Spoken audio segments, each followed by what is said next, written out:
এটা আমার একটা স্বপ্ন ছিল, দুই বাবা ছেলেকে একসাথে এইভাবে দেখা। আজকে একটা জীবনের কাহিনী শেয়ার করব আপনাদের সাথে। এটা কোনো সাজানো গল্প না, আজকে আমি নিজেই আমার জীবনের কিছু কাহিনী শেয়ার করব আপনাদের সাথে। সালটা ছিল 2017 সাল, আর এই 2017 সালেই আপনাদের ভাইয়ার সাথে আমার প্রথমবার দেখা হয়। এখন আমাদের বাসা আর আমার চাচাদের বাসা একসঙ্গেই ছিল, আর আপনাদের ভাইয়া আমাদের বাসায় প্রথমবার গিয়েছিল আমার চাচির সাথে দেখা করতে। আমার চাচির এক বোনের ছেলে আপনাদের ভাইয়া। একদিন বিকালে আপনাদের ভাইয়া আমাদের বাসায় গিয়েছে। হুট করে বাসার মধ্যে ঢুকতেই দেখতে পেলাম উঠানের মধ্যে একটা ছেলে দাঁড়িয়ে আছে। ইচ্ছে না থাকলেও তার চোখের দিকে একবার চোখ পড়লো, দেখতে পেলাম ছেলেটাও আমার দিকেই তাকিয়ে আছে। তারপরে আমি আর ওই ছেলেটার দিকে তাকাইনি। কিন্তু একটা কথা কি জানেন, মেয়েদের না একটা সুপার পাওয়ার আছে। মেয়েরা 10 হাত দূরে থেকেও বলতে পারে কি কার দিকে কি নজরে তাকিয়ে আছে। কিছুক্ষণ পর আমার চাচি এসে আমার ঘরে আমাকে ডাকছে, আমাকে বলছে জ্যোতি আমার সাথে একটু আমাদের ঘরে চলো। আমি একটু অবাক হয়ে বললাম এখন কেন? কারণ আমি খুব ভালো করেই জানি এখন চাচিদের ঘরে মেহমান আছে, আর মেহমানটা হলো বাইরে যে ছেলেটাকে দেখলাম সেই ছেলেটাই, তার সাথে বোধহয় আরেকজন ছিল।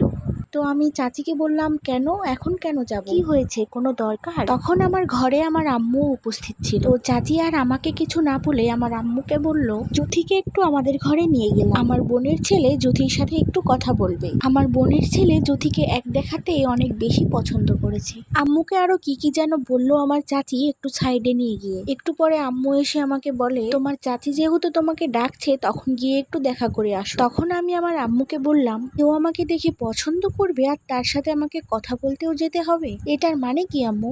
আম্মু আমাকে বলে তোমাকে গিয়ে কোনোই কথা বলতে হবে না, জাস্ট একটু গিয়ে দেখা করে চলে আসো। তোমার চাচি অনেক বড় মুখ করে তোমাকে ডাকতে এসেছে, এখন যদি তুমি ওই ঘরে না যাও তাহলে তোমার চাচিকে ছোট করা হবে। আমি আর কোনো কথা না বলে গুটি গুটি পায়ে চাচির সাথে গেলাম চাচিদের ঘরে। গিয়েই দেখি দুইটা ছেলে ওখানে বসা আছে। ঘরে ঢুকতেই বড় করে একটা সালাম দিলাম। তারপরে একটা ছেলে আমাকে জিজ্ঞেস করলো আমার নাম, আমার বাবার নাম, আমার বয়স কত, আমি কোন ক্লাসে পড়াশোনা করি। সব প্রশ্নের উত্তর দিয়ে 5 মিনিটের মধ্যে ঘর থেকে বেরিয়ে আসে। তারপরে ওরাও কিছুক্ষণ পর চলে গেল বাড়িতে যাবে বলে। আর ওই ছেলেটার বাইক রাখা ছিল আমার ঘরের জানালার একদম সামনাসামনি, মানে আমার ঘরের জানালা থেকে একদম সরাসরি দেখা যাচ্ছে। জানালার সামনে একদম বাইকের কাছে গিয়ে ওরা দাঁড়িয়ে আছে, আর আমি ঘরের ভিতর থেকেই সবটা বুঝতে পারছি। মনটা চাচ্ছিল জানালার পর্দাটা তুলে একটিবার উকি মেরে দেখি ছেলেটাকে। ওরা চলে যাওয়ার সময় কেমন জানি একটা টান অনুভব হচ্ছিল। ওই যে বলে না আল্লাহ ওপর থেকেই জুড়ি মিলে দুনিয়াতে পাঠিয়েছে। প্রথমবার দেখাতেই কলিজার মধ্যে টান তো হবেই। মনকে না মানাতে পেরে শেষবারের মতো জানালার পর্দাটা একটু তুলে উকি দিলাম বাহিরে। দেখলাম ওরা বাহিরে দাঁড়িয়ে থেকে আমার চাচির সাথে কথা বলছে। আমি কথাগুলো শুনতে উকি দিইনি, আমি দিয়েছি একটিবার ছেলেটাকে দেখার জন্য। কি যে মায়া ছেলেটার চেহারার মধ্যে, তখন মনে হচ্ছিল কত জনমের আপন আমার এই মানুষটা।